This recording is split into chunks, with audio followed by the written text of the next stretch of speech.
रांची में आयोजित राज्य स्तरीय 75वें वन महोत्सव में शामिल हुए मुख्यमंत्री हेमंत सोरेन। कहा, प्रकृति और जीवन एक दूसरे के पूरक, इसकी रक्षा करना हम सबों का दायित्व। राज्यपाल से मुख्य सचिव और डीजीपी ने की मुलाकात। राज्यपाल ने मुख्य सचिव से विकास योजनाओं की ली जानकारी। डीजीपी को विधि व्यवस्था बनाए रखने को कहा।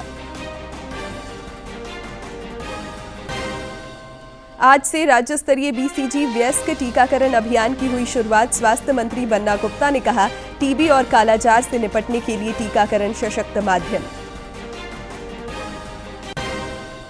और राज्य भर में मानसून की अच्छी बारिश से किसानों के चेहरे खिले। संथाल परगना में धान रोपनी के कार्य में आई तेजी। कृषि विशेषज्ञों ने अच्छी पैदावार की जताई उम्मीद।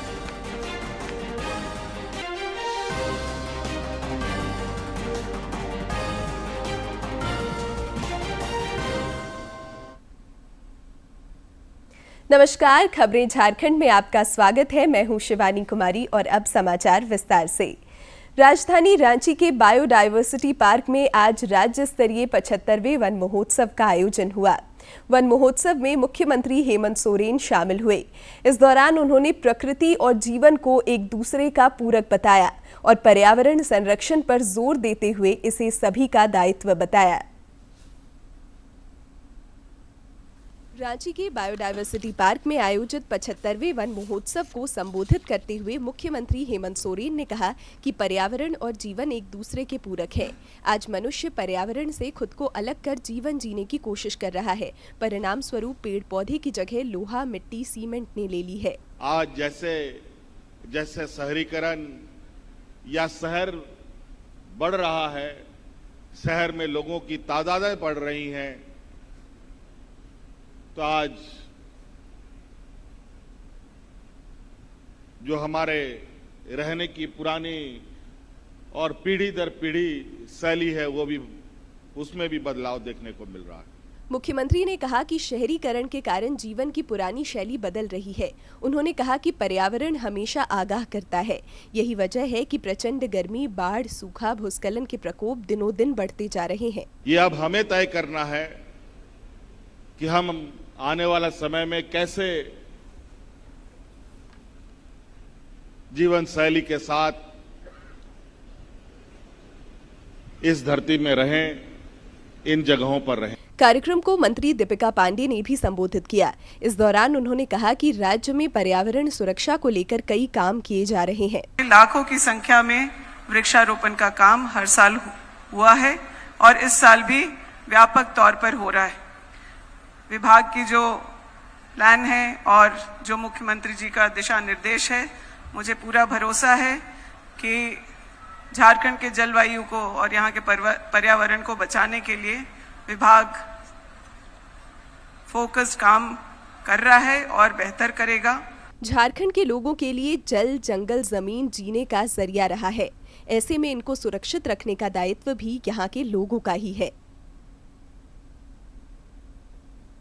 राज्यपाल संतोष कुमार गंगवार से आज राज्य के मुख्य सचिव एल ख्यांगते और पुलिस महानिदेशक अनुराग गुप्ता ने राजभवन में भेंट की। इस मौके पर राज्यपाल ने मुख्य सचिव से राज्य में संचालित विकास एवं कल्याणकारी योजनाओं की जानकारी ली। राज्यपाल ने पुलिस महानिदेशक से राज्य में विधि व्यवस्था बनाए रखने की बात कही। राज्यपाल से राज्य के पूर्व उप मुख्यमंत्री और विधायक सुदेश महतो ने भी राजभवन में मुलाकात की। यह एक शिष्टाचार भेंट थी। राज्यपाल से पद्मश्री अशोक भगत भी मिले और उन्होंने राज्यपाल को विकास भारती की गतिविधियों से अवगत कराया। श्री गंगवार से आज मेजर जनरल परमवीर सिंह डागर ने भी राजभवन में शिष्टाचार मुलाकात की। आज नई दिल्ली में पलामू के सांसद विष्णु दयाल राम ने जल शक्ति मंत्री CR पाटिल से मुलाकात की। साथ में चतरा संसदीय क्षेत्र के सांसद कालीचरण सिंह भी उपस्थित थे। श्री राम ने बताया कि उन्होंने केंद्रीय मंत्री से उत्तरी कोयल जलाशय परियोजना के निर्माण को लेकर विस्तृत चर्चा की और कार्य को पूर्ण कराने का अनुरोध किया। सांसद ने बताया कि मंत्री ने उन्हें बहुत जल्द स्वयं तथा मंत्रालय की एक टीम के साथ झारखंड आने का आश्वासन दिया और इस कार्य में आ रही बाधा को दूर करने का भी भरोसा दिया। रांची के आईपीएच सभागार नामकुम में आज राज्य स्तरीय बीसीजी वयस्क टीकाकरण अभियान का शुभारंभ हुआ। इस मौके पर स्वास्थ्य मंत्री बन्ना गुप्ता ने टीबी उन्मूलन की दिशा में बेहतर कार्य करने वाले राज्य के 38 पंचायतों को सम्मानित भी किया। झारखंड में आज से बीसीजी वयस्क टीकाकरण की शुरुआत हुई। रांची के नामकुम स्थित आईपीएच सभागार में राज्य के स्वास्थ्य मंत्री बन्ना गुप्ता ने इसका विधिवत शुभारंभ किया। मौके पर सांकेतिक रूप से कई वयस्कों का टीकाकरण किया गया। मौके पर स्वास्थ्य मंत्री बन्ना गुप्ता ने कहा कि उम्र बढ़ने के साथ साथ व्यक्ति की रोग प्रतिरोधक क्षमता कम हो जाती है और इसलिए रोग की रोकथाम के लिए अब वयस्कों का टीकाकरण भी जरूरी हो गया है। जब धीरे धीरे टीका लगाने के बाद शरीर की प्रतिरोधात्मक क्षमता घटने लगती है तो उस समय जो है कि फिर से ये चिंता का विषय होता है। इसलिए अब हम लोग जो है 18 साल की उम्र वाले लोगों को भी हम जो है बीसीजी का टीकाकरण करेंगे। बताते चले कि राज्य के 38 पंचायत पूर्णतः टीबी से मुक्त हो गए हैं। कार्यक्रम के दौरान स्वास्थ्य मंत्री ने इन पंचायतों के प्रतिनिधियों को सम्मानित भी किया। कार्यक्रम के दौरान टीबी को जड़ से मिटाने के उपायों पर भी चर्चा की गई। कैसे टीबी उन्मूलन हो, इसके लिए हम लोगों ने आज जो हमारे 38 पंचायत टीबी मुक्त हुए हैं उनके प्रतिनिधियों को भी बुलाया है, कुछ टीबी के जानकार लोगों को भी बुलाया है, कुछ इस पे हम लोग संवाद करेंगे, डिबेट करेंगे। स्वास्थ्य मंत्री ने कहा कि टीबी और कालाजार जैसी कुछ बीमारियां हैं जो गरीब और निम्न वर्गीय लोगों को ज्यादा प्रभावित करती हैं। मंत्री ने कहा कि इन बीमारियों से निपटने का टीकाकरण ही सशक्त माध्यम है। चाहे वो कालाजार हो या सिकल सेल हो, ये सब कुछ बीमारियां जो है, हाथी पांव हो, ये सब बीमारियां मैं कभी कभी बीइंग ए हेल्थ मिनिस्टर नहीं, एक साधारण जानकार या जो हम लोग जीवन जी रहे हैं उसके को दृष्टिगत रखते हुए कहते हैं कि ये बीमारियां गरीबों को ज़्यादा। झारखंड देश का 12वां राज्य है जहां बीसीजी वयस्क टीकाकरण हो रहा है। पहले चरण में राज्य के 12 जिलों में इसकी शुरुआत की गई थी। टीबी उन्मूलन की दिशा में यह कार्यक्रम काफी महत्वपूर्ण और प्रभावी साबित होगा। रांची से अवधेश गौतम की रिपोर्ट। सावन के महीने में हर तरफ कांवरियों का जत्था रवाना हो रहा है। झारखंड में भी कई जगहों पर कांवरिया जलार्पण के लिए कई किलोमीटर का पैदल सफर करते हैं। आज रांची के उर्मांची कांवरिया संघ द्वारा अभिनंदन समारोह का आयोजन हुआ। कार्यक्रम में भाजपा के प्रदेश अध्यक्ष बाबूलाल मरांडी शामिल हुए और उन्होंने सैकड़ों कांवरियों को बाबा बैद्यनाथ धाम के लिए रवाना किया। झारखंड विधानसभा चुनाव की आहट के साथ ही राज्य में दल बदल की प्रक्रिया भी शुरू हो गई है। आज झामुमो समर्थक दुर्योधन महतो अपने समर्थकों के साथ गिरिडीह जिले के डुमरी में आजसू पार्टी में शामिल हुए। हाई स्कूल के मैदान में आजसू पार्टी प्रमुख सुदेश महतो की मौजूदगी में दुर्योधन महतो हजारों समर्थकों के साथ पार्टी में शामिल हुए। इस मौके पर उन्होंने कहा कि पार्टी उन्हें जो भी जिम्मेदारी देगी वे उसका निर्वाह करेंगे। आजसू पार्टी सुदेश महतो जी से हमारी 1-2 बार मुलाकात हुई, उनसे बातचीत की है अकेले में, तो हमें लगा कि ये अच्छा इंसान है, इनके साथ मिल बैठ करके चलने से या इनके साथ राजनीति करने से हमारी सम्मान बढ़ेगी। इस दौरान पार्टी प्रमुख सुदेश महतो ने नए सदस्यों का स्वागत करते हुए राज्य सरकार पर जमकर निशाना साधा। उन्होंने कहा कि राज्य में कानून व्यवस्था ध्वस्त हो चुकी है। योजना के रूप में इन्होंने डिक्लेयर ही नहीं किया, इसका बजटीय लोकेशन कहीं पर नहीं है और सीधे 1 महीना चुनाव से पहले लाते हैं, तो इसको क्या कहेंगे? चुनाव की दृष्टि से लाने वाला योजना है इसके बारे में जरूर उल्लेख करो। प्रधानमंत्री आवास योजना फंड क्यों नहीं आ रहा है? सरकार की चिट्ठियाँ निकाल लीजिए। जब आवास में देने वाला फंड का उपयोग आप दूसरे योजनाओं में करने लगेंगे तो पिछली कोई योजना चलने वाली सरकार वो निश्चित रूप से उसमें आपसे कारण पूछेगी। कार्यक्रम को गिरिडीह सांसद सीपी चौधरी ने भी संबोधित किया। उन्होंने कहा कि राज्य में विकास कार्य अवरुद्ध हो चुका है। उनकी पार्टी राज्य में कानून व्यवस्था को मजबूत करने का काम करेगी। गिरिडीह से रमेश प्रभाकर की रिपोर्ट। राष्ट्रीय अनुसूचित जनजाति आयोग की सदस्य आशा लकड़ा ने आज चाईबासा में अधिकारियों के साथ समीक्षा बैठक की। इससे पहले उन्होंने शहर में स्थित विभिन्न जनजातीय छात्रावासों का निरीक्षण किया। उन्होंने वहां छात्रावास की व्यवस्था के बारे में जानकारी ली और छात्रों से बातचीत की। बाद में पत्रकारों से बातचीत में श्रीमती लकड़ा ने कहा कि उन्होंने जिले के बच्चों के नामांकन में जाति प्रमाण पत्र की अनिवार्यता नहीं रखने का जिला प्रशासन को निर्देश दिया है, क्योंकि जाति प्रमाण पत्र उपलब्ध नहीं होने की स्थिति में बच्चों का नामांकन बाधित होता है। स्कूल में एडमिशन करने के लिए ग्रामीण जनता के बच्चों के साथ, गरीब गुरुआ के बच्चों के साथ में जाति प्रमाण पत्र का हवाला दे करके आज तक बच्चों का एडमिशन नहीं हो पाया है। आयोग ने आज के बैठक में उपायुक्त सहित शिक्षा विभाग के पदाधिकारियों को निर्देश दिया है कि एडमिशन कराने के लिए ग्रामीण क्षेत्र के बच्चों से जाति प्रमाण पत्र ना मांगा जाए। जब उनका नामांकन हो जाएगा और उन्हें बताया जाएगा तो स्वतः अगर प्रखंड लेवल पर जाति प्रमाण पत्र बनता है तो जरूर बनाएंगे, लेकिन अनिवार्य ना करें, क्योंकि बच्चे जाति प्रमाण पत्र के कारण पढ़ाई नहीं कर पाएंगे। तो हम एक तरफ बात टेंडर कमीशन मामले में जेल में बंद पूर्व मंत्री और कांग्रेस विधायक आलमगीर आलम की जमानत याचिका पर आज रांची के पीएमएलए की विशेष कोर्ट में सुनवाई हुई। मामले में आलमगीर आलम की ओर से कोर्ट में बहस पूरी की गई। इस मामले में अब 9 अगस्त को ईडी की ओर से बहस की जाएगी। 19 जुलाई को याचिका दाखिल कर आलमगीर आलम ने याचिका जमानत कोर्ट से जमानत की गुहार लगाई है। झारखंड उच्च न्यायालय ने खुलेआम प्रतिबंधित मांस की बिक्री को दुर्भाग्यपूर्ण बताया है। कोर्ट ने राज्य सरकार से पूछा है कि रांची में प्रतिबंधित मांस बेचे जाने एवं उसे काटे जाने पर क्या कार्रवाई की गई। कोर्ट ने इस पर 1 सप्ताह में शपथ पत्र के माध्यम से जवाब दाखिल करने को कहा है। मामले की अगली सुनवाई 13 अगस्त को होगी। भाजपा के वरिष्ठ नेता एवं डीआईजी पद से सेवानिवृत्त राजीव रंजन सिंह ने बांग्लादेश में हुए तख्ता पलट पर अपनी प्रतिक्रिया व्यक्त करते हुए कहा कि बांग्लादेश का इंटेलिजेंस विभाग पूरी तरह से फेल हो गया था। उन्होंने कहा कि इस घटना के पीछे बहुत सुनियोजित ढंग से साजिश रची गई थी। शुरू में आरक्षण के विरुद्ध आंदोलन था, लोग आरक्षण आंदोलन के विरुद्ध इसे समझा जा रहे थे, लेकिन इसमें कट्टर इस्लामी चरमपंथियों का हाथ था। 3.4% था। वहाँ पर अनएम्प्लॉयमेंट रेट भी बहुत कम है बाकी देशों की तुलना में। तो ये डेमोक्रेटिक कंट्री के लिए बहुत अलार्मिंग सिचुएशन है। कट्टरपंथी जिस तरह से कहीं भी लिबरल डेमोक्रेसी को बर्दाश्त करने को तैयार नहीं है, तो हम लोगों को भी सतर्क रहने की ज़रूरत है, इंडिया को भी सतर्क रहने की ज़रूरत है कि ऐसे चीज़ों को हमारी इंटेलिजेंस एजेंसियों को सतर्क रहने की ज़रूरत है। और सबसे ज़रूरत है कि विपक्ष को, जब भी कोई डेमोक्रेटिक कंट्री है तो विपक्ष के किसी भी मुद्दे को सरकार को बहुत हल्के में नहीं लेनी चाहिए।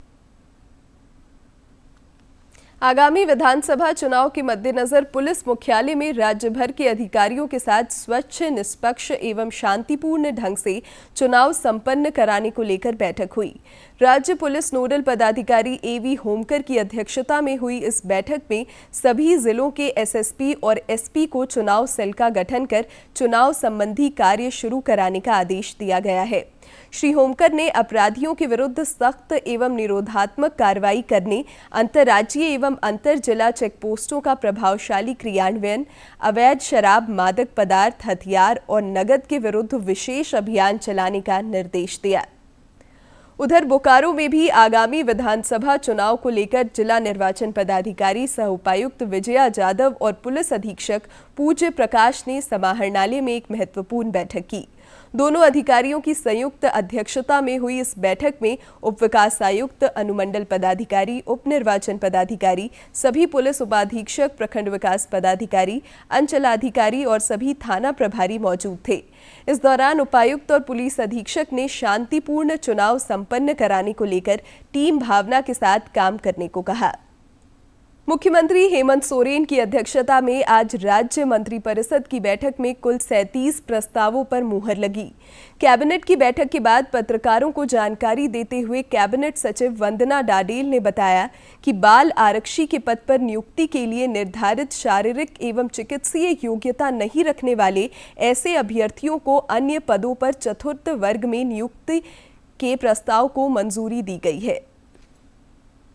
निर्गत अधिसूचना पर घटनोत्तर स्वीकृति के संबंध में प्रस्ताव संख्या 2 गृह विभाग से बाल आरक्षी से सामान्य आरक्षी के पद पर नियुक्ति हेतु निर्धारित शारीरिक एवं चिकित्सीय योग्यता नहीं रखने वाले बाल आरक्षियों को अन्य पदों पर नियुक्त करने के संबंध में।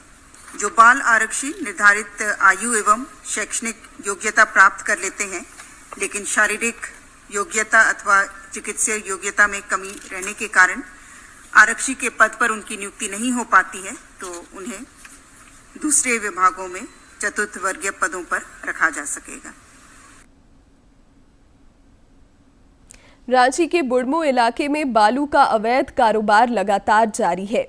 आज वर्चस्व की लड़ाई में 5 वाहनों को आग के हवाले कर दिया गया। इस घटना के बाद रांची के वरीय पुलिस अधीक्षक चंदन कुमार सिन्हा ने बुढ़मू के थानेदार रामजी को निलंबित कर दिया। उनकी जगह रितेश कुमार को नया थानेदार बनाया गया है। इस घटना के बाद एक सब इंस्पेक्टर को भी सस्पेंड किया गया है। रांची स्थित पशुपालन निदेशालय के सभागार में आज राज्य गौ सेवा आयोग की एक महत्वपूर्ण बैठक हुई। बैठक की अध्यक्षता आयोग के अध्यक्ष राजीव रंजन प्रसाद ने की। बैठक के दौरान आयोग की आगामी योजनाओं के चयन और उसके क्रियान्वयन पर चर्चा की गई। बैठक में कुल 12 महत्वपूर्ण बिंदुओं पर चर्चा हुई। बाद में पत्रकारों से बातचीत में आयोग के अध्यक्ष राजीव रंजन प्रसाद ने कहा कि राज्य के 16 जिलों में कुल 23 गौशाला निबंधित है। उन्होंने कहा कि प्रखंड स्तर पर भी गौशाला खोले जाने पर विचार किया जा रहा है। आधार पर उनको देने का भी निर्णय का अनुमोदन हुआ और साथ ही साथ सभी गौशालाओं में हाई मास्ट लाइट के अधिष्ठापन का भी निर्णय का अनुमोदन हुआ। इसके अलावा हाइड्रोपोनिक चारा क्योंकि जो भूमि के व्यापकता के अभाव में चारा का अभाव गोवंशीय पशुओं पर न हो उसको लेकर के भी हाइड्रोपोनिक चारा का उत्पादन का भी प्रस्ताव का अनुमोदन हुआ। पलामू एसीबी की टीम ने आज बड़ी कार्रवाई करते हुए गढ़वा जिला क्षेत्र के राजकीयकृत उच्च विद्यालय कांडी की प्राचार्य विद्यामी बाखला को 20,000 रुपए घूस लेते रंगे हाथ गिरफ्तार किया।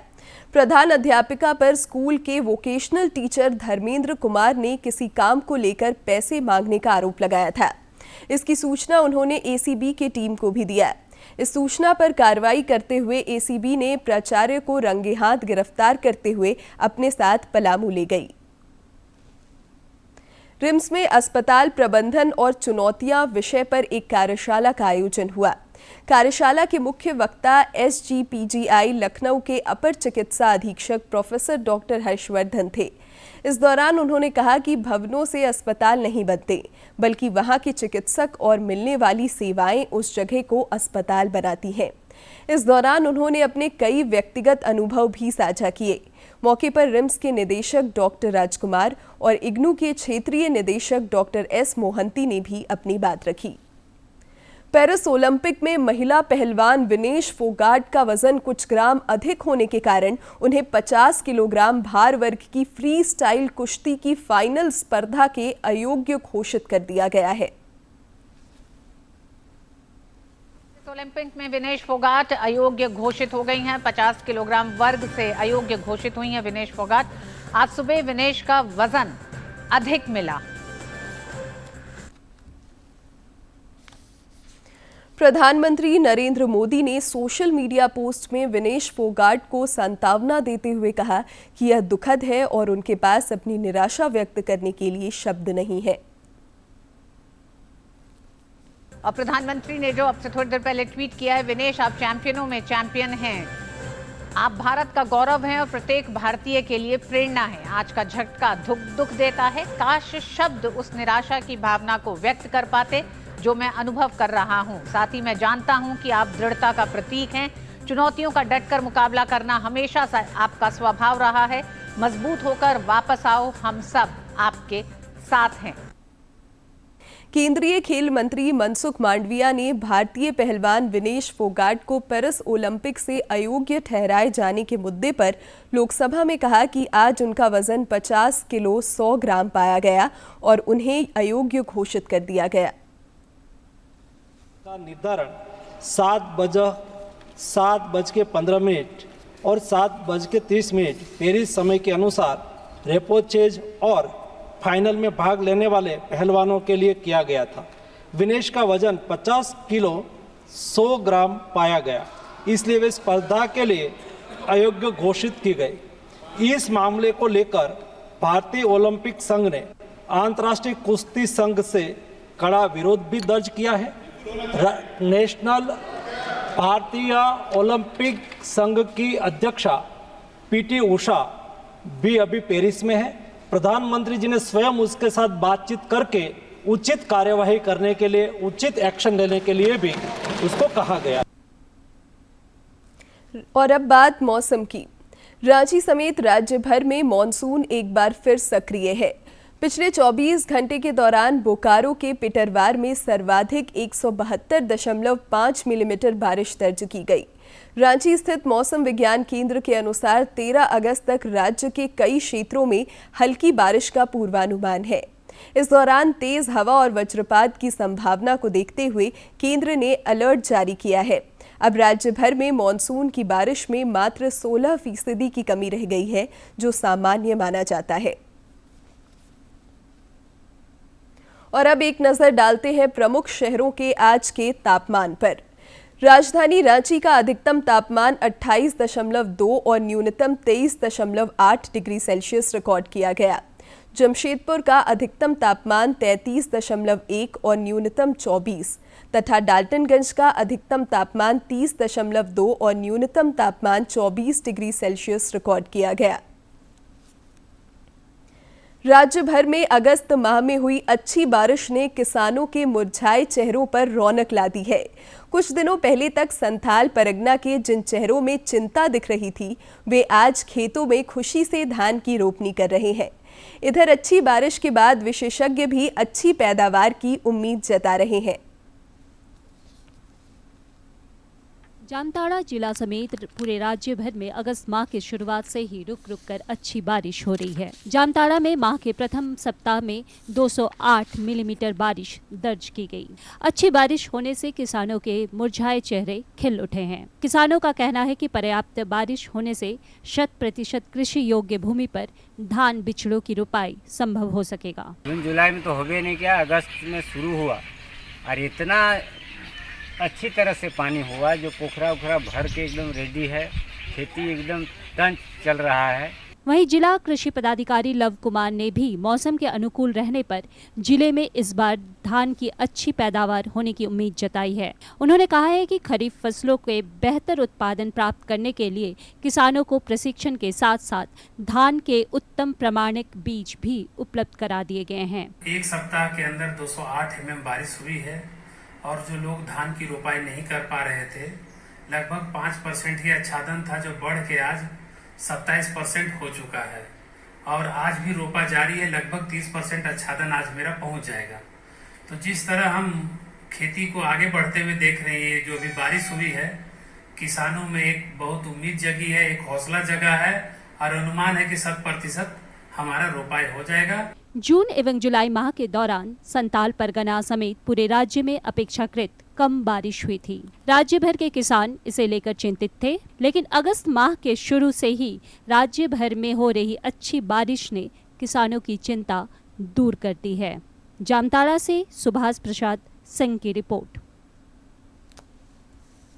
और अंत में मुख्य समाचार एक बार फिर।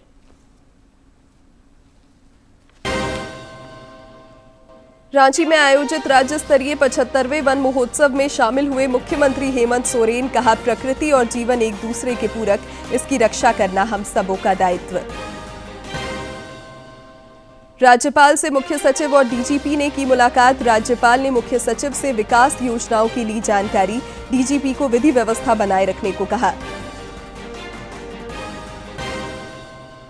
आज से राज्य स्तरीय बीसीजी वयस्क टीकाकरण अभियान की हुई शुरुआत। स्वास्थ्य मंत्री बन्ना गुप्ता ने कहा, टीबी और कालाजार से निपटने के लिए टीकाकरण सशक्त माध्यम। और राज्य भर में मॉनसून की अच्छी बारिश से किसानों के चेहरे खिले। संथाल परगना में धान रोपनी के कार्य में आई तेजी। कृषि विशेषज्ञों ने अच्छी पैदावार की जताई उम्मीद।